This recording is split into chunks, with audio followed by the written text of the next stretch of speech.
దేవుని పరిశుద్ధ నామానికి మహిమ కలుగును గాక.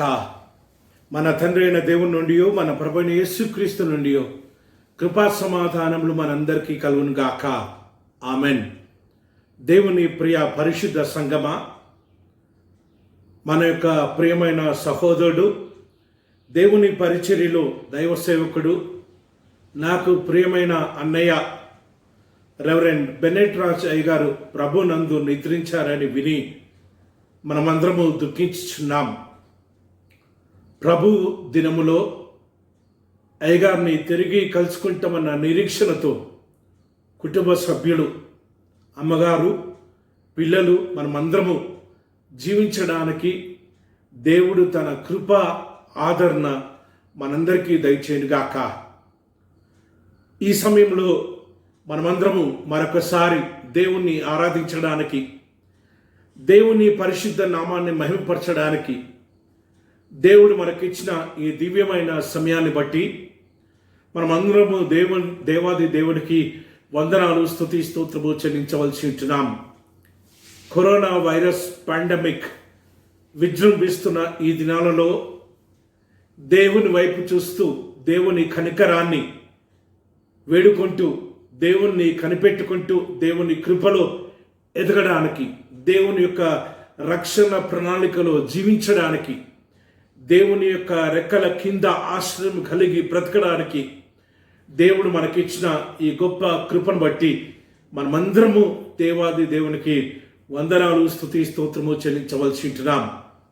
ఈ యొక్క సమయంలో, ఈ ఆదివారము మనమందరము ధ్యానం చేయవలసిన అంశము వివాహము. వివాహం అనగానే మనందరికీ చాలా సంతోషం, ఉత్సాహము.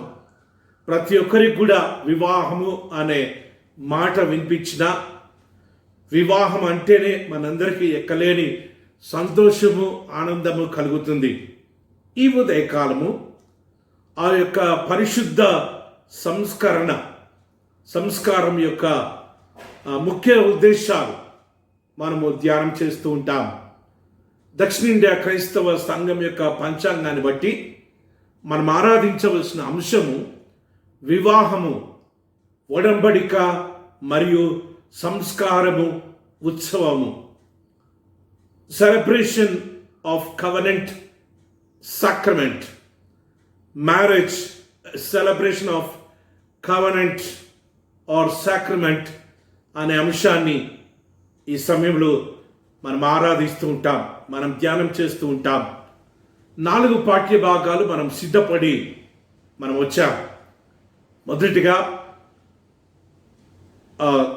ఆదికాండము 2వ అధ్యాయము 18వ వచనం నుంచి 25వ వచనాలు మనం చదువుకున్నాం, 25వ వచనం వరకు. అదే రీతిగా దావీదు మహారాజు రచించిన కీర్తనలు 127వ సంకీర్తన మనం చదువుకున్నాం, సిద్ధపడ్డాం. పత్రిక భాగంలో నుంచి అపోస్తుడైన పౌలు హెబ్రీలకు రాసిన పత్రిక 13వ అధ్యాయము మొదటి 6 వచనాలు చదువుకున్నాం. సువార్తల భాగంలో నుంచి మత్తయి సువార్త 19వ అధ్యాయము 3వ వచనం నుంచి 6వ వచనం వరకు చదువుకొని సిద్ధపడి మనం వచ్చాం. ప్రార్థనా పూర్వకంగా మనం ఈ వాక్యాన్ని విందాం.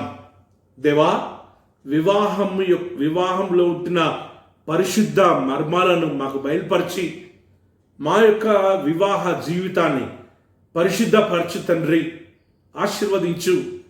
నీ కృపలో వర్ధిల్లడానికి నీ కృప దయచేయమని ప్రార్థనా పూర్వకంగా ఈ వాక్యాన్ని విందాం.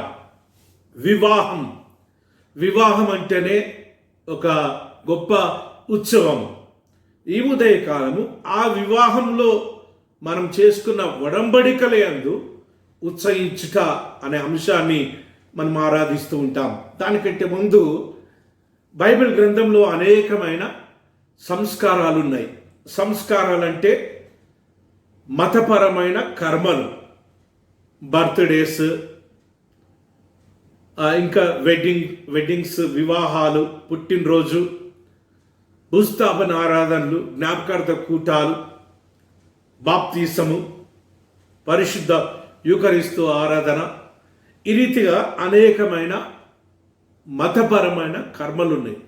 ఇవన్నీ కూడా మరి సంస్కారము అని పిలువబడుతూ ఉంటాయి. మన దక్షిణ ఇండియా క్రైస్తవ సంఘంలో ప్రాముఖ్యంగా 2 సంస్కారాలు ఉన్నాయి. ఒకటి ఏంటిదంటే బ్యాప్టిజము, రెండోది పరిశుద్ధ యూకరిస్తు ఆరాధన. కేథలిక్ సంఘంలో వేరే వేరే సంఘాలలో వారి వారి వేదాంతం యొక్క డిసిప్లిన్ని బట్టి రకరకాల సంస్కారాలు వాళ్ళు ఆచరిస్తూ ఉంటారు. ఈ ఉదయకాలము వివాహము అనేది కూడా సంస్కారమే. వివాహం కూడా మతపరమైన కర్మనే. దేవుని సన్నిధానంలో, దైవజనుల సన్నిధానంలో, దేవుడు రక్తమిచ్చి సంపాదించిన సంఘంలో జరిగే పరిశుద్ధ ఆరాధన అనే సత్యాన్ని మనం గ్రహించి ఆ పరిశుద్ధ ఆరాధనలో మనం తీసుకునే ఒడంబడిక యందు ఉచ్చరించుట అనేది ఈ ఉదయకాలము మనం ధ్యానం చేసే అంశము. పరిశుద్ధ వివాహంలో మనం తీసుకునే ఒడంబడికలు ఏంటి? ప్రాముఖ్యంగా 3 రకాల ఒడంబడికలు మనం తీసుకుంటూ ఉంటాం. ఒకటి, దేవునితో భార్య భర్త తీసుకునే ఒడంబడిక. ఇప్పటి వరకు నేను ఒంటరిగా జీవించాను, ఇక మీదట నుంచి నీ కృపను బట్టి పలాని వారితో నా యొక్క సంసార జీవితాన్ని ప్రారంభిస్తాను, నేను నమ్మకంగా ఉంటాను అని దేవునితో తీసుకునే ఒడంబడిక. రెండవది, ఇప్పటి వరకు ఒంటరిగా జీవించాను, ఇక మీదట సంఘంలో సమాజంలో పలాని వారితో నీ జీవించబోతూ ఉన్నాను అని సంఘముతో చేసే ఒడంబడిక. సంఘానికి మన నిర్ణయాన్ని వెల్లడిపరిచే ఒడంబడిక. మూడోది ప్రాముఖ్యమైంది, ఒకరితో ఒకరు చేసుకునే ఒడంబడిక.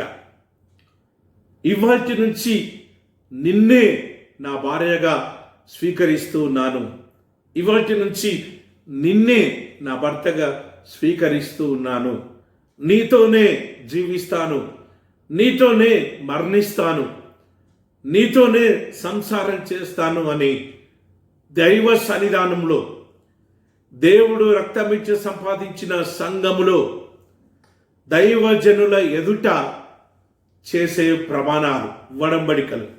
ఆ ఒడంబడికలో ఉచ్చరించుట, ఆనందించుట. ఎప్పుడు ఆనందిస్తాం మనము?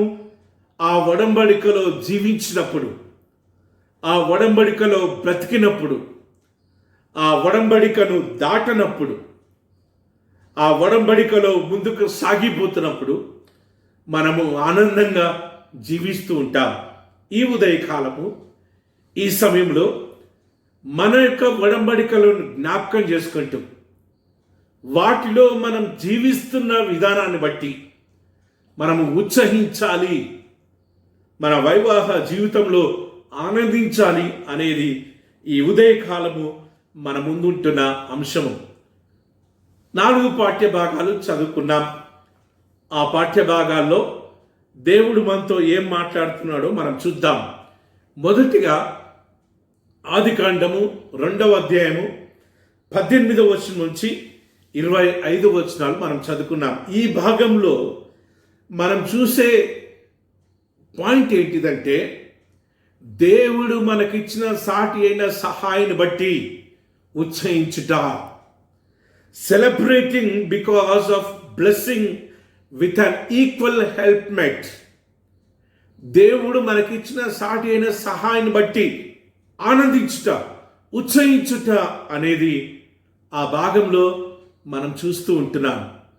దేవుడు సృష్టి యావత్తును నిర్మించిన తర్వాత, తన మాట చేత సృష్టి యావత్తును దేవుడు తయారు చేసిన తర్వాత, ఆ సృష్టిలో కొంత కొరతను దేవుడు చూశాడు. ఆ ఏదైనా తోట చుట్టూ తిరిగి దేవుడు తన సృష్టిని చూస్తున్నప్పుడు ఎక్కడో కొంచెం కొరత కనిపించింది. దేవుడు తిరిగి వచ్చి కూర్చొని దేవుడు పిలుస్తున్నాడు, రండి, మన పోలిక చొప్పున నరులను చేయుదము రండి.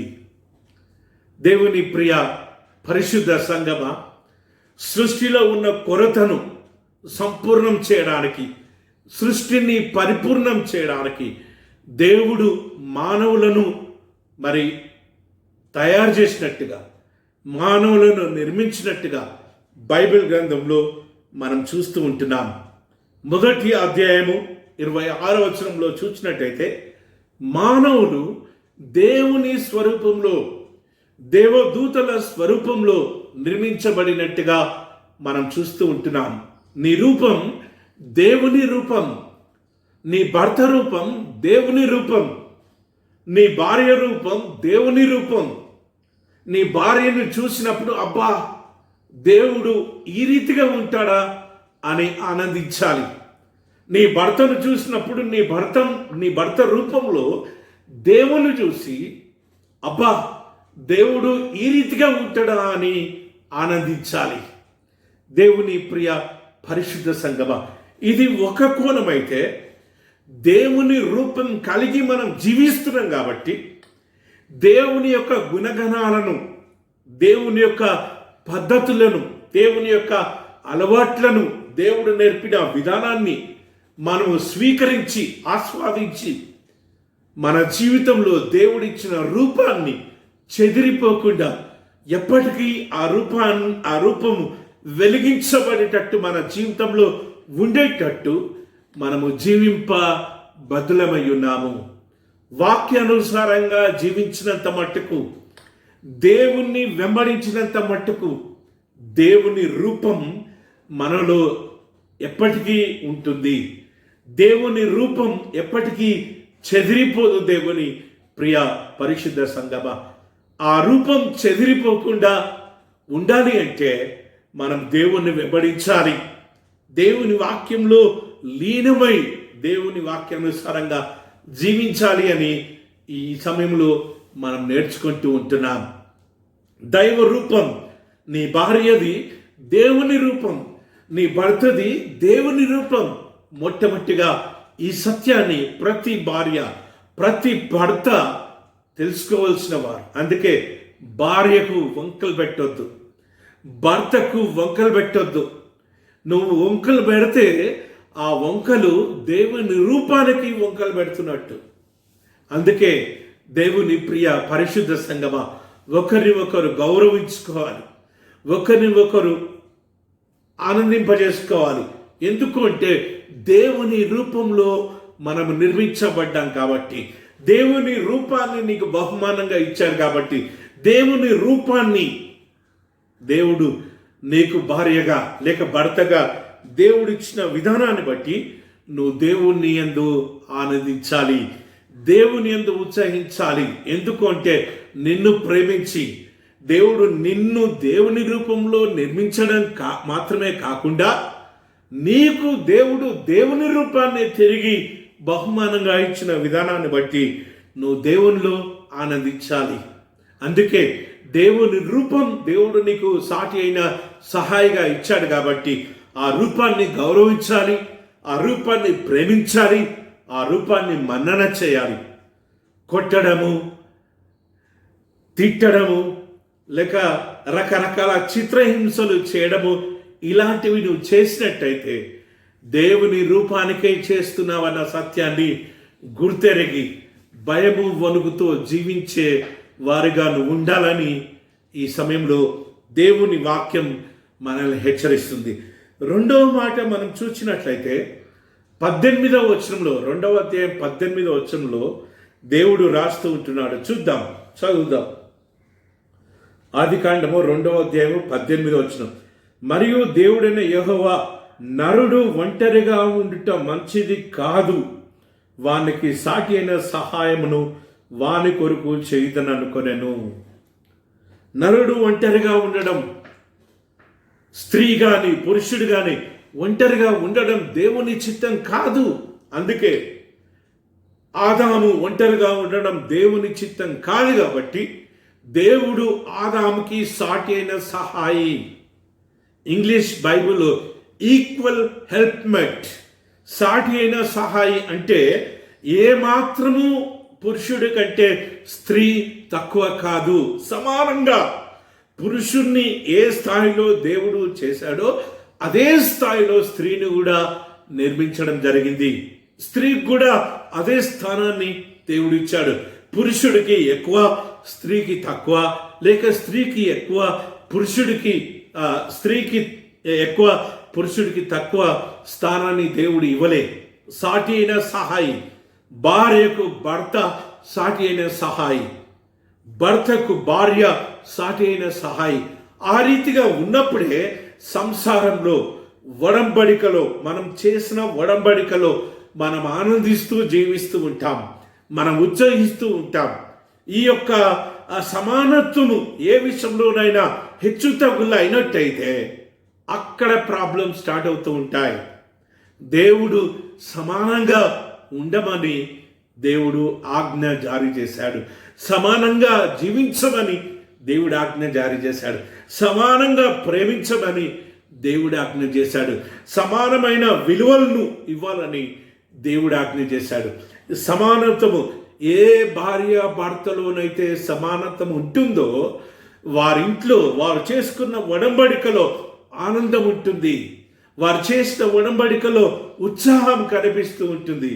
ఎప్పుడైతే హెచ్చు తగులవుతూ ఉంటాయో, భార్య పాత్ర ఎక్కువ, భర్త పాత్ర తక్కువ, లేక భర్త పాత్ర ఎక్కువ, భార్య పాత్ర తక్కువ అవుతుందో ఆ కుటుంబంలో ప్రాబ్లమ్స్ ఉంటూ ఉంటాయి. కాబట్టి ప్రియ భార్య భర్తలారా, దేవుని వాక్యమినే భార్య భర్తలారా, ఒకరికి ఒకరు సమానంగా జీవించండి, సమానంగా విలువలు ఇచ్చుకోండి, సమానంగా ప్రేమించండి, సమానంగా బాధ్యతలు పంచుకోండి, సమానంగా గృహ నిర్వాహకత్వాన్ని నిర్వహించమని దేవుడు ఈ సమయంలో మనతో మాట్లాడుతూ ఉంటున్నాడు. మూడవ విషయం ఈ భాగంలో మనం ఏం చూస్తున్నామంటే 24వ వచనంలో మనం చూస్తుంటున్నాం. కాబట్టి పురుషుడు తన తండ్రిని తన తల్లిని విడిచి తన భార్యను హత్తుకొనును, వారు ఏక శరీరమగుదురు. వారు ఏక శరీరమగుదురు. ఏ రీతిగా ఏక శరీరం అవుతున్నారంటే, దేవుడు ఆదాంకి సాటైన సహాయాన్ని చేయాలి అని ఆశపడ్డప్పుడు దేవుడు ఆదాంకి గాఢ నిద్ర ఇచ్చినట్టుగా మనం చూస్తుంటున్నాం. ఈ గాఢ నిద్ర అనే పదం మీద ఒక సైంటిస్ట్ రీసెర్చ్ చేసి మత్తుమందును కనుగొన్నట్టుగా మనము చరిత్రలో చూస్తూ ఉంటున్నాం. ఆదాంకి గాఢ నిద్ర కలగజేసి పక్కటి ఎముకలలో నుంచి ఒక ఎముకను తీసి తిరిగి మట్టి ముద్దను చేసి ఆ మట్టి ముద్దలో ఈ ఎముకను తొడిగించి ఎముకను ఉంచి ఆ నాసిక రంధ్రంలో దేవుడు మరి ఊపిరి ఊదినప్పుడు అవ్వ అయినట్టుగా మనం బైబిల్ గ్రంథంలో చూస్తుంటున్నాం.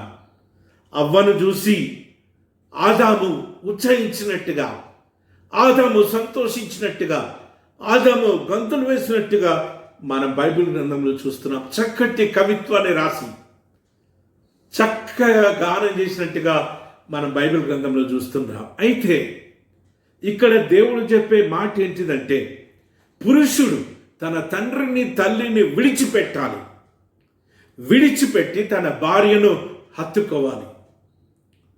పాతకాలంలో పాత చరిత్ర చూసినట్టయితే, యూదా సంప్రదాయం నుంచి వస్తున్న ఆచారం చూసినట్టయితే, పురుషుడికి స్త్రీని కనుగొన్న దినము నుంచి, ప్రదానం చేయబడిన దినము నుంచి పురుషుడు ఒక సొంత ఇల్లు కట్టుకోవాలి. సొంత ఇల్లు కట్టుకున్న తర్వాతనే స్త్రీని తీసుకొచ్చి వివాహం చేసుకునే ఆచారం ఉండేది.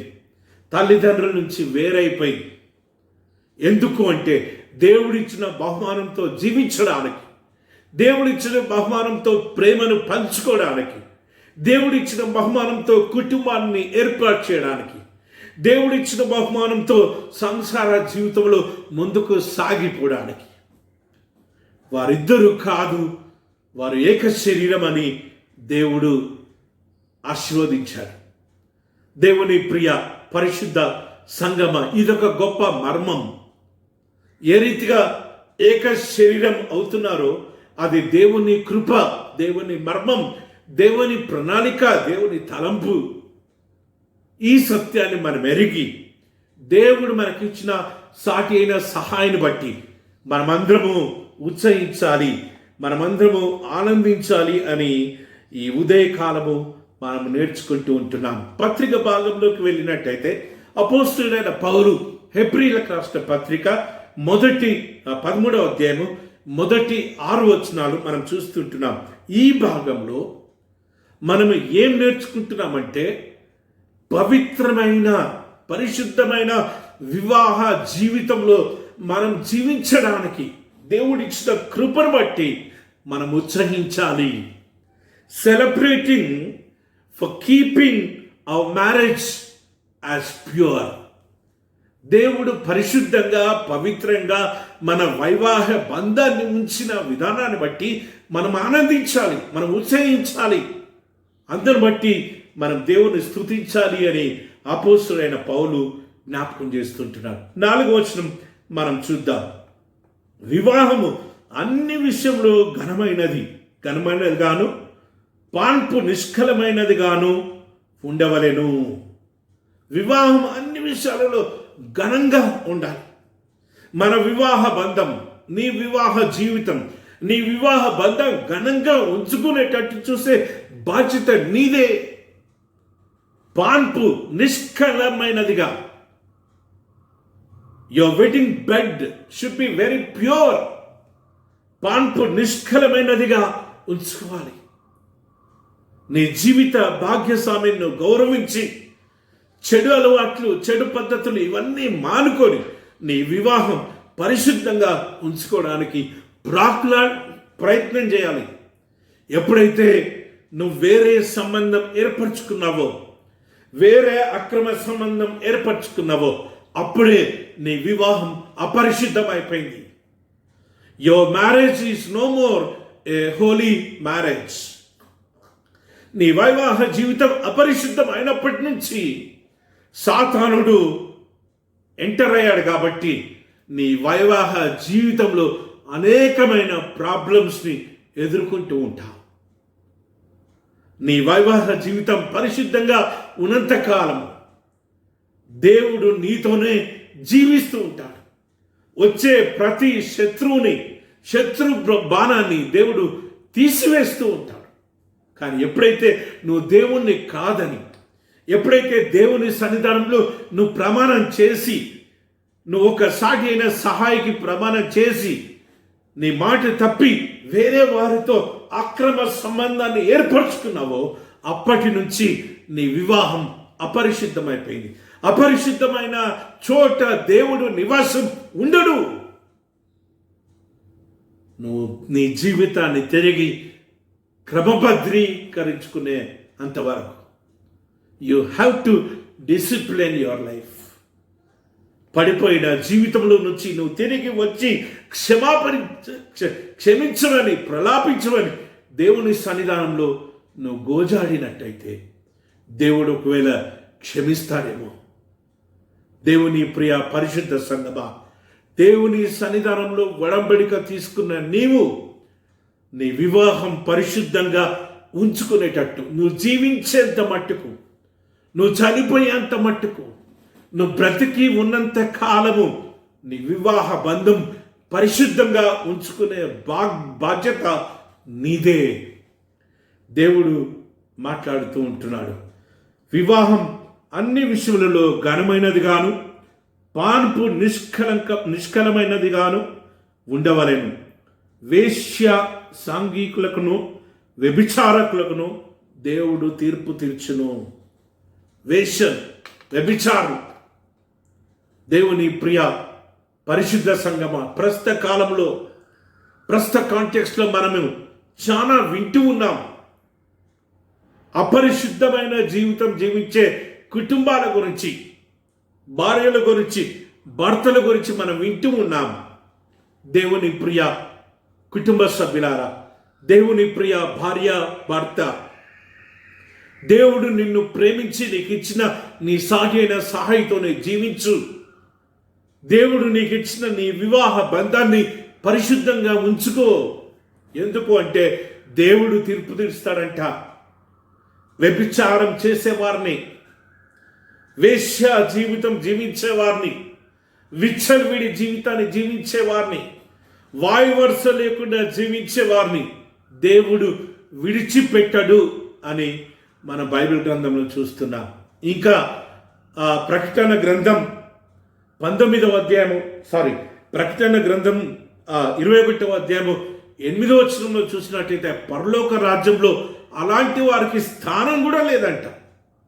అగ్నిగుండంలో, నరకంలో కాలిపోతారంట. అలాంటి చోటికి వాళ్ళను దేవుడు తోసివేస్తాడంట. దేవుని మీద భయము భక్తి కలిగి, వాక్యానికి విధేయత కలిగి, దేవుడు నీకు ఇచ్చిన నీ సాటి అయిన సహాయాన్ని గౌరవించి నువ్వు చేసిన ఒడంబడికలో నిలబడు అని ఈ సమయంలో దేవుడు మాట్లాడుతూ ఉంటున్నాడు. ఆ రీతిగా నీ పరిశుద్ధ జీవితాన్ని, నీ వివాహ జీవితాన్ని నువ్వు పరిశుద్ధంగా ఉంచుకోగలుగుతావు. నీ వివాహ జీవితం పరిశుద్ధంగా ఉండిన విధానాన్ని బట్టి, పరిశుద్ధంగా నువ్వు ఉంచుకున్న విధానాన్ని బట్టి ఓ భార్యగా, ఓ భర్తగా నువ్వు ఉత్సహించాలి, నువ్వు ఆనందించాలి. నువ్వు చేసుకున్న ఒడంబడికలో నువ్వు నిలబడుతున్న విధానాన్ని బట్టి దేవుని సన్నిధానంలో ఆనందించాలి అనేది ఈ యొక్క సమయంలో మనం ధ్యానం చేసే అంశము. నీ వివాహ జీవితం పరిశుద్ధంగా ఉంచుకోవాలి అని ఈ భాగంలో మనం నేర్చుకుంటూ ఉంటున్నాం. 3వ భాగంలో మనం చూసినట్లయితే సువార్త భాగంలో మత్తయి సువార్త 19వ అధ్యాయము 3వ వచనం నుంచి 6వ వచనం వరకు మనం చదువుకున్నాం. మత్తయి సువార్త 19వ అధ్యాయము 3వ వచనం నుంచి 6వ వచనం వరకు.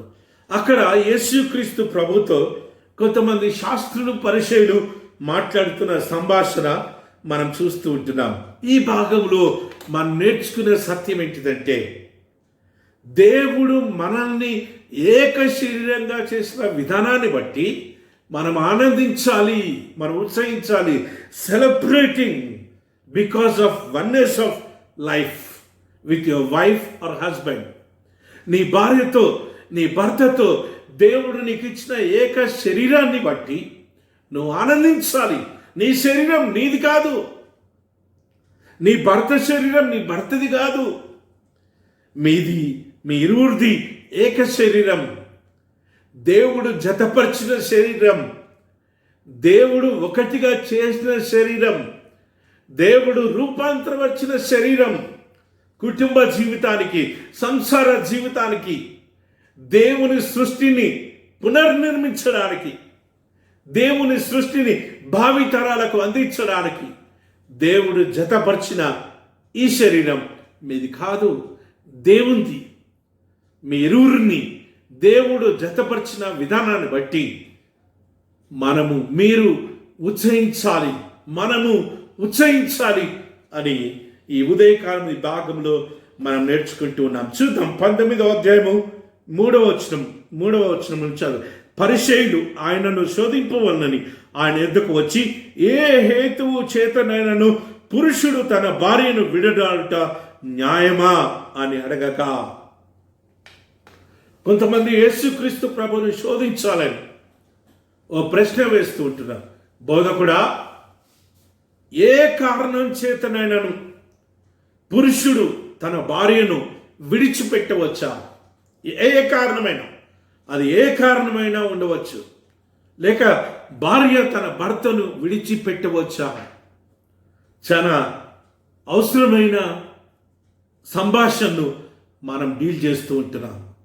దేవుని ప్రియ పరిశుద్ధ సంగమా, ప్రస్తుత కాలంలో 2019వ సంవత్సరం వరకు మనకు ఉన్న ఆధారాలను బట్టి మనకు తెలిసిన విషయం ఏంటిదంటే, చరిత్ర ఆధారాలతో చెప్పే విషయం ఏంటిదంటే, భారతదేశంలో క్రైస్తవులే ఎక్కువ విడాకులు తీసుకుంటున్నారన్న సత్యాన్ని మనం తెలుసుకొని చింతిస్తూ ఉన్నాం. క్రైస్తవులు సమాజంలో మాదిరికరంగా ఉండవలసినవా? విడాకుల శాతం అన్ని మతాలలో కూడా పెరిగింది. కానీ అందరికంటే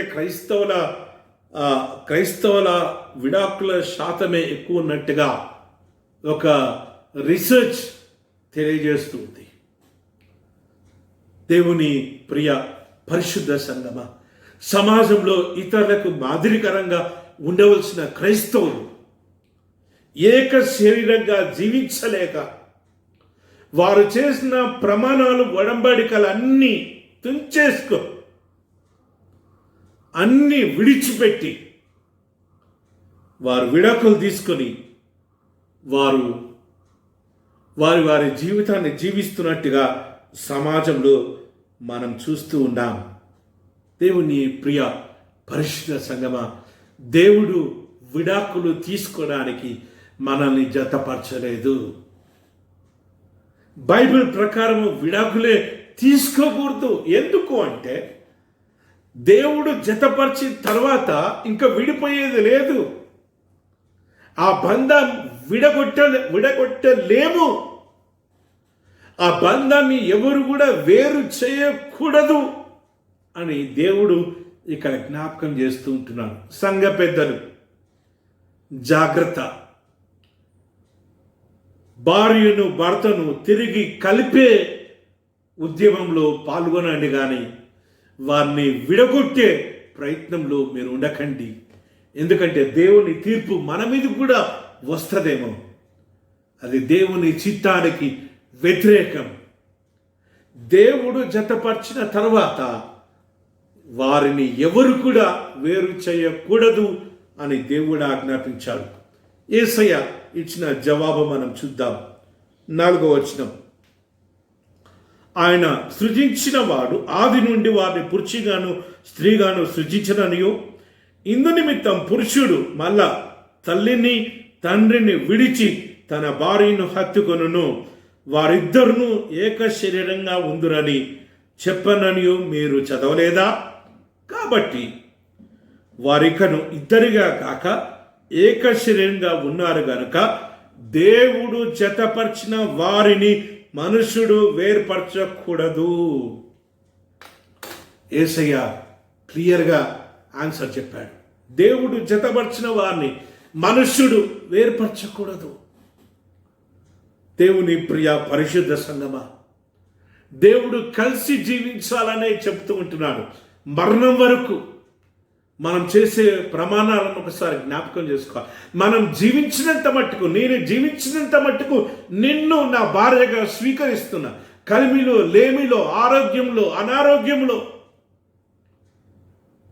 నేను జీవించినంత మట్టుకు నిన్ను నా భార్యగా, నేను జీవించినంత మట్టుకు నిన్ను నా భర్తగా స్వీకరిస్తున్నా.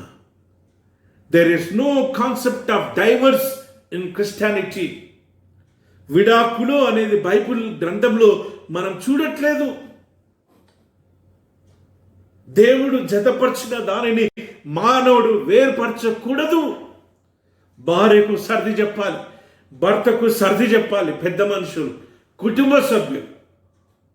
కానీ విడగొట్టే దిశగా వారిని నడిపించే ప్రయత్నంలో మనం ఉండకూడదు. అలాంటి ప్రయత్నం ఏదైనా ఉంటే అక్కడి నుంచి పారిపోవడం మంచిది. అపోస్తుడైన పౌలు చెప్తుంటాడు కదా, పాపము నుంచి దూరంగా పారిపోండి. దేవుని ఆజ్ఞకు వ్యతిరేకంగా జరిగే ఏ పని నుంచి అయినా మనం దూరంగా పారిపోవడం మంచిది అని వాక్యం మనతో మాట్లాడుతుంది. యవనస్తుడు వివాహం చేసుకున్న తర్వాత వారి యొక్క ఎమోషన్స్ని కంట్రోల్ చేసుకోలేక, వారి టెంపర్మెంట్స్ని కంట్రోల్ చేసుకోలేక విడాకులు తీసుకొని కుమిలిపోతున్న వారిని ఎంతోమందిని మనం చూస్తున్నాం. ఇంకొక రీసెర్చ్ ఏంటిదంటే, ఎక్కువగా లవ్ మ్యారేజెస్ చేసుకున్న వారే విడాకులు తీసుకుంటూ ఉన్నారంట. అరేంజ్డ్ మ్యారేజెస్ చేసుకున్న వారు విడాకులు తీసుకునే శాతం చాలా తక్కువ అంట. అందుకే తొందరపడి నిర్ణయాలు చేసుకోకండి ప్రియ యవన బిడ్డలారా. పైకి చాలా చక్కగా కనిపిస్తూ ఉంటారు, నువ్వే నా ప్రాణమని వేషాలు వేస్తూ ఉంటారు. నీ డబ్బు కోసం, నీ అందం కోసం, నీ విద్య కోసం. ఆ తర్వాత నరకాన్ని చూపిస్తూ ఉంటారు. అందుకే వివాహం విషయంలో చాలా సిద్ధపడాలి, చాలా ప్రార్థించాలి, దేవుణ్ణి అడగాలి, దేవుణ్ణి మొరపెట్టాలి. మంచి సాటి అయిన సహాయాన్ని ఇవ్వాలి అని. చక్కటి సాటి అయిన సహాయి దొరకడం ఆశీర్వాదం, దేవుడిచ్చిన కృప. అందుకే పై మెరుగులు చూసి, పైన వాటిని చూసి మోసపోకండి దేవుని ప్రియ యవ్వన బిడ్డలారా. ఆ తర్వాత జీవితాంతం ఏడవకండి, కుమిలిపోకండి. విడాకులు తీసుకొని పిల్లలకు తండ్రి లేని వారిని చేస్తున్నారు, పిల్లలకు తల్లి లేని వారిని చేస్తున్నారు. ఎన్ని రకాలుగా ఆ కుటుంబం చిన్న భిన్నం అవుతుందో గ్రహించండి. యవ్వన వయసులో వారు ఆవేశంతో విడాకులు తీసుకుంటారు, కానీ ఆ తర్వాత తండ్రి ప్రేమ నుంచి దూరం అయిపోయి కుమిలిపోయేది చిన్న బిడ్డలు, చంటి బిడ్డలు. తల్లి ప్రేమ నుంచి దూరం అయిపోయి కుమిలిపోయేది ఆ చిన్న బిడ్డలు. వీరేంటి మళ్ళా వేరే వివాహం చేసుకొని మంచిగా జీవిస్తూ ఉంటారు, కానీ నలిగిపోయేది బిడ్డలు. ఈ సత్యాన్ని ఎరిగి దేవుని భయము భక్తిలో జీవించాలి అని ఈ ఉదయకాలము దేవుడు మనతో మాట్లాడుతూ ఉంటున్నాడు. పురుషుడు తన తల్లిని తండ్రిని విడిచిపెట్టాలి, స్త్రీ తన తల్లిని తండ్రిని విడిచిపెట్టాలి. విడిచిపెట్టాలి అంటే సంపూర్ణంగా విడిచిపెట్టడం అనేది కాదు, అట్లని వాళ్ళతోనే కలిసి జీవించడం అనేది కాదు. సాటి అయిన సహాయి వచ్చిన తర్వాత ఆ సాటి అయిన సహాయితో జీవించడం నేర్చుకోవాలి. ఆ సాటి అయిన సహాయిని ప్రేమించడం నేర్చుకోవాలి. ఆ సాటి అయిన సహాయి దేవుని రూపం అని తెలుసుకొని గౌరవించడం నేర్చుకోవాలి. ఈ సత్యాన్ని ఎరిగి ఇటు తల్లిదండ్రులను సమానంగా, భార్యను లేక భర్తను సమానంగా చూసే జ్ఞానవంతులుగా దేవుని జ్ఞానాన్ని కలిగి మనం జీవించాలి అని ఈ సమయంలో దేవుని వాక్యం మనతో మాట్లాడుతుంది. తల్లిదండ్రులు కూడా అప్పటి వరకు మా బిడ్డలు అని పెంచిన వారు వివాహం అయిన తర్వాత ప్రేమను చంపుకోకుండా వారి ఇన్ఫ్లుయెన్స్ వారి కూతురు మీదో వారి కుమారుడి మీద ఉన్నంత కాలము వారి సంసారంలో ముందుకు సాగలేరు.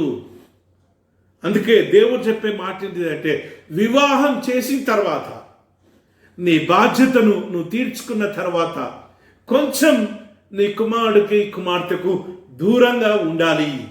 వారి సంసారంలో ఆనందించేటట్టు మనమే వసతి కల్పించాలి అని తల్లిదండ్రులకు ఈ సమయంలో దేవుడు వాక్యాన్ని జ్ఞాపకం చేస్తూ ఉంటున్నాడు. నీ యొక్క కూతురు సంసార జీవితం చిన్న భిన్నం కావడము నువ్వే ఒక పాత్రగా ఉండకూడదు.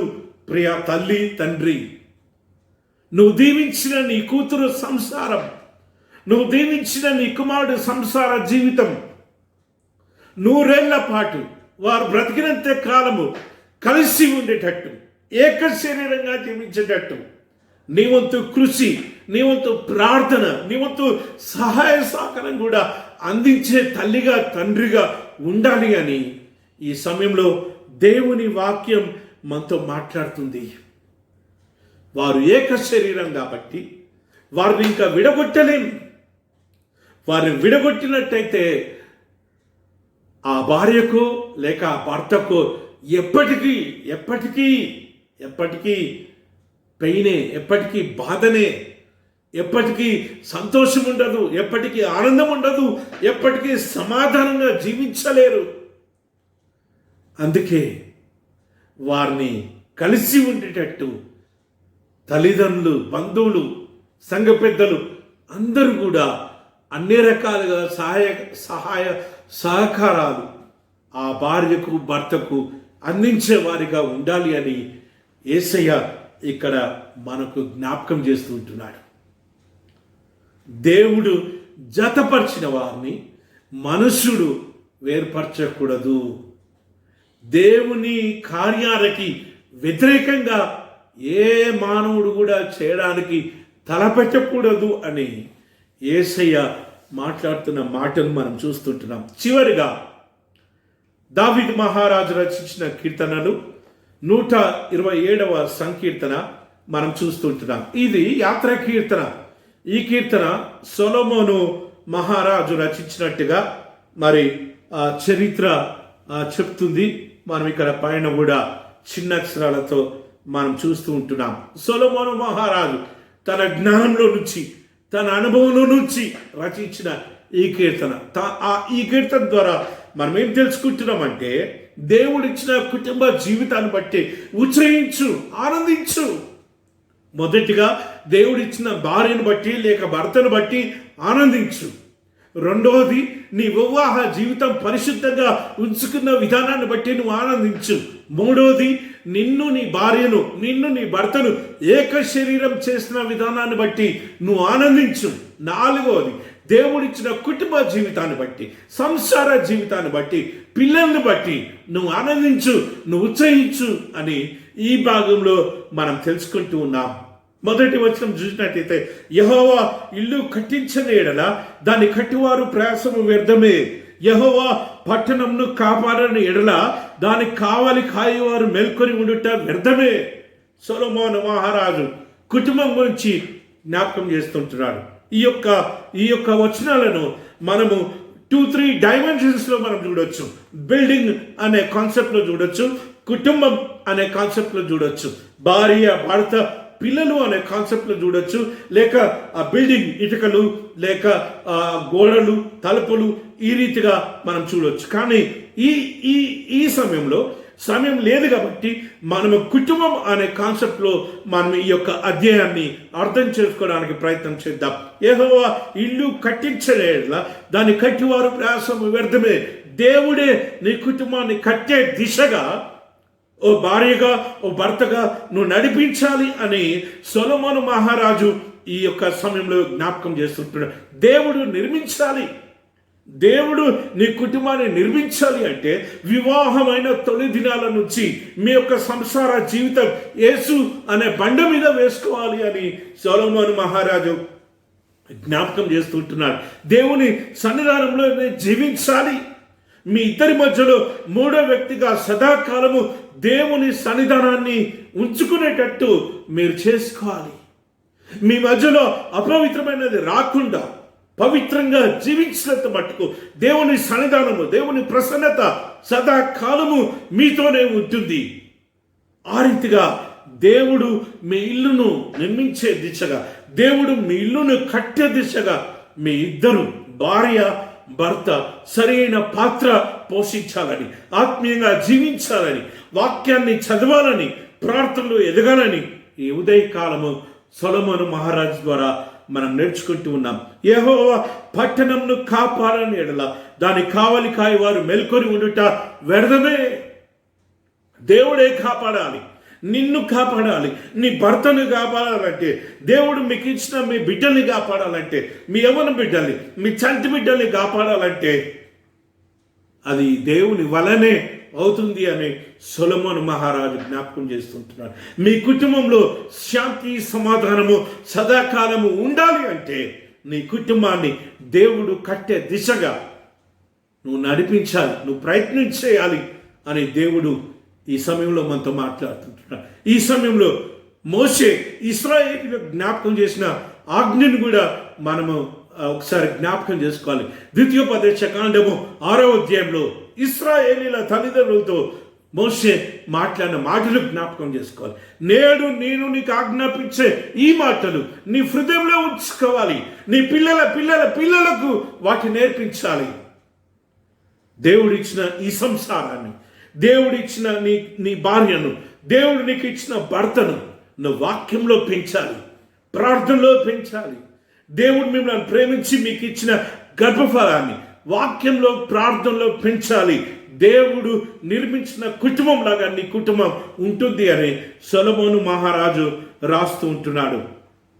3వ వచనం మనం చూసినట్లయితే, కుమారులు యెహోవా అనుగ్రహించు స్వాస్థ్యము, గర్భఫలము ఆయన ఇచ్చు బహుమానమే. కుమారులు దేవుడు ఇచ్చే కుమారులు యెహోవా ఇచ్చే స్వాస్థ్యము, యెహోవా అనుగ్రహించే స్వాస్థ్యము, గర్భఫలము ఆయన ఇచ్చు బహుమానమే. ఈ వచనంలో కొద్దిసేపు మీతో మాట్లాడాలని ఆశపడుతుంటున్నాను. దేవుడిచ్చే బహుమానము, గర్భఫలము దేవుడిచ్చే బహుమానము, కుమారులు యెహోవా అనుగ్రహించే స్వాస్థ్యం అని మనం ఇక్కడ చూస్తుంటున్నాం. నీ యొక్క వైవాహ జీవితాన్ని, నీ భార్యను, నీ భర్తను ప్రేమించి మీ మధ్యలో ఉంటున్న ప్రేమను దేవుడు బంధించి ఏక శరీరం చేసి దేవుడు మీ సంసార జీవితాన్ని దీవించి మీకు ఇచ్చిన మీ గర్భఫలాన్ని దేవునిలో పెంచే తల్లిగా తండ్రిగా నువ్వు ఉండాలి అని ఈ యొక్క సమయంలో దేవుడు మాట్లాడుతుంటున్నాడు. దేవుడు ప్రేమించి ఇచ్చిన బహుమానాన్ని దేవుని సన్నిధానంలో పెంచే తల్లిదండ్రులుగా నువ్వు ఉండాలి అని దేవుడు జ్ఞాపకం చేస్తుంటున్నాడు. అయ్యగారు, మరి తల్లిదండ్రులు పిల్లలు లేని వారి సంగతి ఏంటి అని మీరు అడగొచ్చు. లేక అయ్యగారు, నాకు స్పెషల్ చైల్డ్, మానసిక వికలాంగుడు నా కుమారుడు లేక నా కుమార్తె మానసిక వికలాంగురాలు, డిసేబుల్డ్ చైల్డ్ నా చైల్డ్, స్పెషల్ చైల్డ్ నా చైల్డ్, నాకెందుకు దేవుడు ఇలాంటి బహుమానం ఇచ్చాడు అని మీరు అనొచ్చు. దేవుని ప్రియ తల్లి తండ్రి, ఈ ఉదయకాలము దేవుడు నీతో మాట్లాడే మాట ఏంటిదంటే, you are special parents in the sight of God. దేవుని దృష్టిలో మీరు ప్రత్యేకమైన తల్లిదండ్రులు కాబట్టి దేవుడు మిమ్మల్ని అధికంగా ప్రేమించి ఆయన రూపంలో ఉన్న ప్రత్యేకమైన పిల్లల్ని దేవుడు మీకు బహుమానంగా ఇచ్చాడు. దేవుడు ఆశీర్వదించిన దీవెనమ్మాది, అది శాపం కాదు. ఈ లోకం నిన్ను శాపగ్రస్తురాలు అనొచ్చు, ఈ లోకం నీ మీద నిందలు పెట్టవచ్చు, కానీ దేవుని దృష్టిలో you are special parents in the sight of God. దేవుని దృష్టిలో ప్రత్యేకమైన తల్లిదండ్రులు కాబట్టి దేవుడు మీకు ప్రత్యేకమైన పిల్లల్నిచ్చి ఆశీర్వదించాడు. తన ప్రత్యేకమైన రూపాన్ని నీకు బహుమానంగా ఇచ్చాడమ్మా. దైవ రూపమమ్మా, దేవుని రూపం, దేవుని బిడ్డ. ఈ లోకంలో ఈ సత్యం తెలియని వారు ఎన్నో మాటలు, ఎన్నో నిందలు నీ మీద వేయొచ్చు, కానీ ఈ సమయంలో దేవుడు నీతో మాట్లాడే మాట ఏంటిదంటే, స్పెషల్ చిల్డ్రన్ ఉన్న తల్లిదండ్రులతో దేవుడు మాట్లాడే మాట ఏంటిదంటే, you are special parents in the sight of God. That's why God he's given special image, specially made image of God to you as a gift. దేవుడిచ్చిన ప్రత్యేకమైన రూపాలను నువ్వు స్వీకరించి దేవుని సన్నిధానంలో పెంచు, నువ్వు ఆశీర్వదించబడతావు. మూడవ విషయం ఏంటిదంటే, అయ్యగారు, నాకు దేవుడు బహుమానం ఇయ్యలే, నా గర్భాన్ని దేవుడు తెరవలేదు, మాకు పిల్లలు పుట్టలేదు, దేవుడికి మా మీద కోపమా, మా వైవాహ జీవితాన్ని దేవుడు ఆశీర్వదించడా, మాకెందుకు ఈ యొక్క బాధ, మా జీవితంలో ఎందుకు ఈ కన్నీరని ఈ సమయంలో మీరు నన్ను అడగొచ్చు. దేవుని ప్రియ పరిశుద్ధమైన తల్లిదండ్రులారా, బిడ్డలు లేక బాధపడుతున్న భార్య భర్తలారా, మత్తయి వార్త 18వ అధ్యాయము 5వ వచనం చదవండి. ఈ చిన్న వారిలో ఒక్కరిని చేర్చుకుంటే నన్ను చేర్చుకున్నట్టే. ఈ చిన్న వారిలో ఒక్కరిని చేర్చుకుంటే నన్ను చేర్చుకున్నట్టే అని యేసయ్య పరలోక రాజ్యం గురించి శిష్యులకు తెలియజేస్తూ చిన్నపిల్లల గురించి మాట్లాడిన మాట. తల్లి లేక తండ్రి లేక, తల్లి తండ్రి చనిపోయి తల్లి తండ్రి విడిచిపెట్టిన పిల్లలు ప్రపంచంలో ఎంతోమంది అమ్మా. అలాంటి తల్లి ప్రేమను కోల్పోయిన బిడ్డల గురించి, తండ్రి ప్రేమను కోల్పోయిన బిడ్డల గురించి, మిమ్మల్ని వారి గురించి రిజర్వ్డ్గా పెట్టిన పేరెంట్స్ అమ్మ. మీరు, మీకు పిల్లలు లేరని ఎవరన్నారు? దేవుడు మీకోసం ఉంచిన పిల్లలు ఎంతోమంది ఉన్నారు. మీరే చేర్చుకోవాలి, మీరే వారిని ఆదరించాలి, మీరే వారికి క్రీస్తు ప్రేమను పంచి ఇవ్వాలి. ఈ సమయంలో దేవుడు గర్భఫలం లేక బాధపడుతున్న తల్లిదండ్రులతో మాట్లాడే మాట ఏంటంటే, you are God's chosen parents for God's children who don't have parental love and affection. తల్లిదండ్రుల ప్రేమ లేక, తల్లిదండ్రుల ఆదరణ లేక, తల్లిదండ్రుల చేత పెంచబడకుండా, తల్లి ప్రేమకు తండ్రి ప్రేమకు దూరం అయిపోయి సమాజంలో అనాథ బిడ్డలుగా ఉంటున్న దేవుని రూపాలకు నిన్నొక తల్లిగా ఒక తండ్రిగా దేవుడు రిజర్వ్ చేసి పెట్టిండమ్మా. You find out who is that reserved child for you. ఈ చిన్నవారిలో ఒక్కరిని చేర్చుకుంటే నన్ను చేర్చుకున్నట్టే.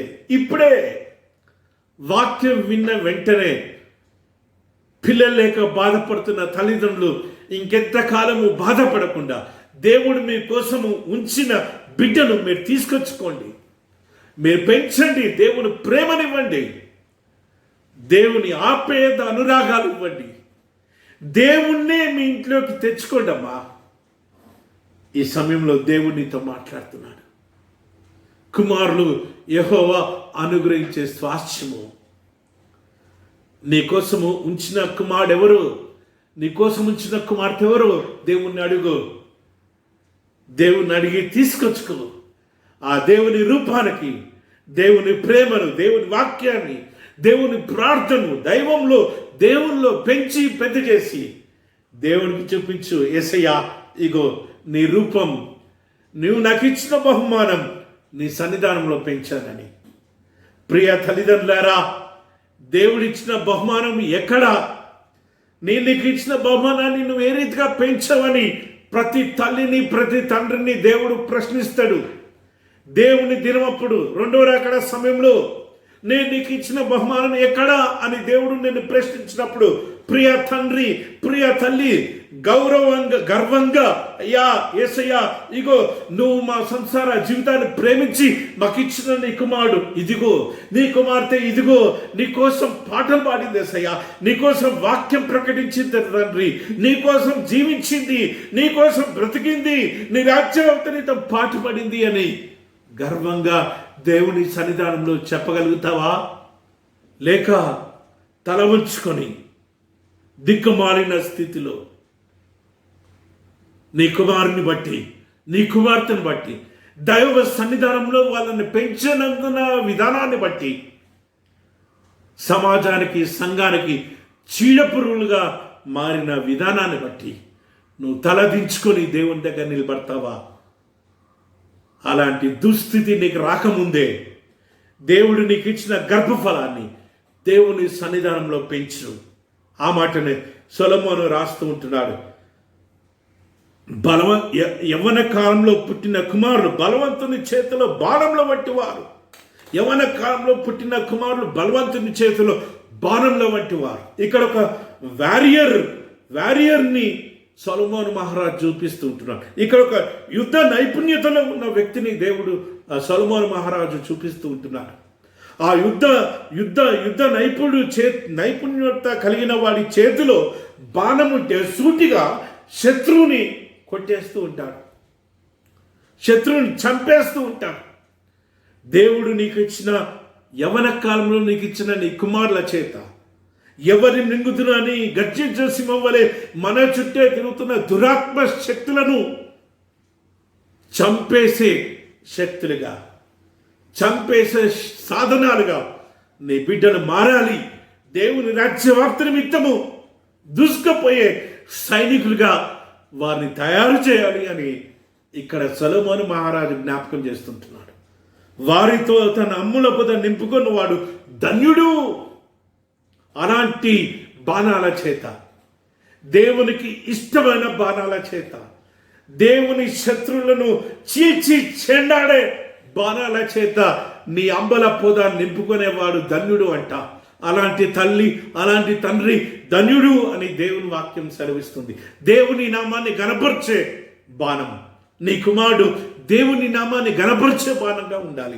నీ కుమార్తె దేవుని నామాన్ని గణపరిచే బాణంగా ఉండాలి. నీ కుమారుడు నీ కుమార్తె దేవునికి వ్యతిరేకమైన ప్రతి శత్రువును చీల్చి చెండాడే బాణంగా ఉండాలి అని ఈ సమయంలో దేవుని వాక్యం హెచ్చరిస్తుంది. దేవుని ప్రియ పరిశుద్ధ సంగమా, అలాంటి వాడు ధన్యుడు అంట. అలాంటి వారు ఎప్పటికీ సిగ్గునందరంట. దేవుడు నీకు ఇచ్చిన బహుమానాన్ని, నీ కుమారుని నీ కుమార్తెను వాక్యం అనే పునాదిలో పెంచినట్టయితే, దేవుడు అనే పునాదిలో పెంచినట్టయితే యేసు అనే బండ మీద పెంచినట్టయితే వాడు తొట్టిల్లడు. దేవుని ప్రియ పరిశుద్ధ సంగమా, ఎన్ని శోధనలు, ఎన్ని ఇరుకులు, ఎన్ని ఇబ్బందులు వచ్చినా కానీ వాడు తొట్టిల్లడు. ఆ యవన కుమారుడు, ఆ యవన కుమార్తె తొట్టిల్లరు. ఎందుకు అంటే వారి పునాది యేసు అనే బండ మీద ఉంది కాబట్టి. దేవుని వాక్యం చేత వారు జీవిస్తూ ఉంటారు. దేవుని వాక్యం చేత ముందుకు సాగిపోతూ ఉంటారు. దేవుని వాక్యం వారిని ప్రోత్సహిస్తుంది. దేవుని వాక్యం వారిని నడిపిస్తుంది. కష్టాలలో, ఇరుగుల్లో, ఇబ్బందుల్లో, దుఃఖ సమయంలో, ఆనంద సమయంలో, నిస్సాయ స్థితిలో, డెసిషన్ తీసుకునే సమయంలో దేవుని అంతరాత్మ లోపల నుంచి మాట్లాడుతుంది. ఎందుకు అంటే నీ బిడ్డ పునాది యేసు అనే బండ మీద వేశావు కాబట్టి. ఆ రీతిగా దేవుడు నీకు ఇచ్చిన బహుమానాలను పెంచాలి అని దేవుని వాక్యమంతో మాట్లాడుతుంది. దేవుడిచ్చిన ఈ కుటుంబ జీవితాన్ని బట్టి, దేవుడు నీకు ఇచ్చిన కుటుంబాన్ని బట్టి నువ్వు ఆనందించు. నీ భార్యను, నీ భర్తను, నీ పిల్లల్ని దైవ సన్నిధానం పెంచుతున్న విధానాన్ని బట్టి, నీ కుటుంబంలో దేవుని పరిశుద్ధాత్మ అలలాడుతున్న విధానాన్ని బట్టి, నీ కుటుంబంలో దేవుని సన్నిధానము, దేవుని రక్త ప్రోక్షణ సదాకాలం జీవిస్తున్న విధానాన్ని బట్టి నువ్వు ఆనందించాలి. దేవుని ప్రియ పరిశుద్ధ సంగమా, వివాహము, ఒడంబడిక, ఉత్సవము అనే అంశాన్ని మనము ధ్యానం చేస్తూ ఉన్నాం. నీ యొక్క ఒడంబడిక జీవితంలో నువ్వు ఆనందిస్తూ ఉన్నావా? దేవుడు నీకు ఇచ్చిన సాటి అయిన సహాయం బట్టి, దేవుడు నీకు ఇచ్చిన కుటుంబ జీవితాన్ని బట్టి, దేవుడు నిన్ను నీ సాటి అయిన సహాయంతో జతపరిచి ఏకశరీరం చేసిన విధానాన్ని బట్టి, నీ జీవితం పరిశుద్ధంగా నువ్వు ఉంచుకున్న విధానాన్ని బట్టి నువ్వు ఆనందిస్తున్నావా? లేక నీ వివాహ జీవితంలో దుఃఖమే మిగిలిపోయిందా? ఈ ఉత్సవానికి వ్యతిరేకంగా నువ్వు జీవిస్తున్నావా? ఎక్కడనో తేడా ఉంది. ఆ తేడా ఏంటిదంటే నీ ఒడంబడికను ఎక్కడనో తప్పిపోయావు. నువ్వు చేసిన ప్రమాణాన్ని ఎక్కడనో తప్పిపోయావు. నువ్వు వెతుక్కో, సరిచేసుకో, దేవుని దగ్గర ప్రలాపించు. యేసయ్య నా కుటుంబాన్ని కట్టు, నా సంసార జీవితాన్ని కట్టు.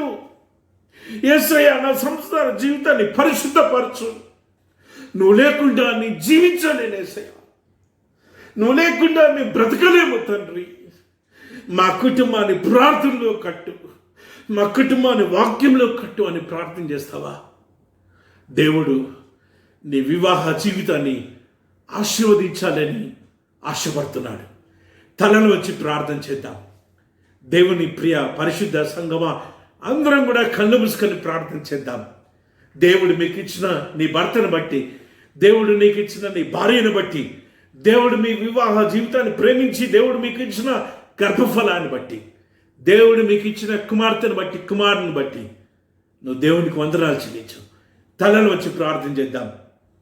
ప్రేమ నమ్మకం గల మా యేసయ్య, మా పరలోకపు రాజా, ఈ ఉదయకాల సమయంలో నాయన మరొకసారి మీ సన్నిధానంలో తలలు వచ్చి నీకు వందనాలు, స్తుతి, స్తోత్రం చెల్లించే గొప్ప భాగ్యం ఇచ్చినందుకు స్తోత్రం.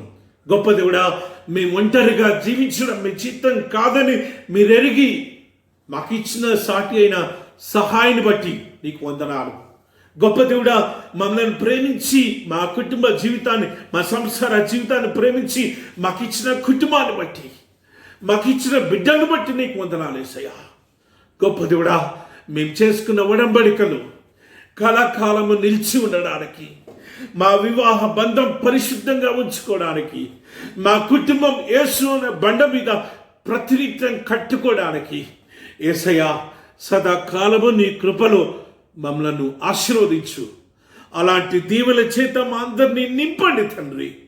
నానా దుష్ట శక్తుల నుంచి, సాతాను కుయుక్తుల నుంచి మా అందరినీ దూరపరచమని, మా సంసార జీవితంలో ఎప్పటికీ ఏక శరీరంగా మేము ముందుకు సాగిపోవడానికి, ఎలాంటి కుయుక్తులు, కుతంత్రాలు సాతానుడు చేస్తున్నట్టయితే యేసు రక్తంలో, నాయన యేసు నామంలో అలాంటి శక్తులన్నింటినీ బంధించమని, నాయన మాకిచ్చిన మా కుటుంబ జీవితం ద్వారా, మాకిచ్చిన మా సాటైన సహాయం ద్వారా నీకే ఘనత, మహిమ, ప్రభావాలు చెల్లిస్తూ ఈ రీతిగా సదాకాలము మా వివాహ బంధంలో ఆనందించడానికి, ఉత్సహించడానికి నీ కృప దయచేయమని ఘనత, మహిమ, ప్రభావం మీకే చెల్లిస్తూ యేసు పరిశుద్ధ నామమున ప్రార్థన చేస్తున్నాము తండ్రి.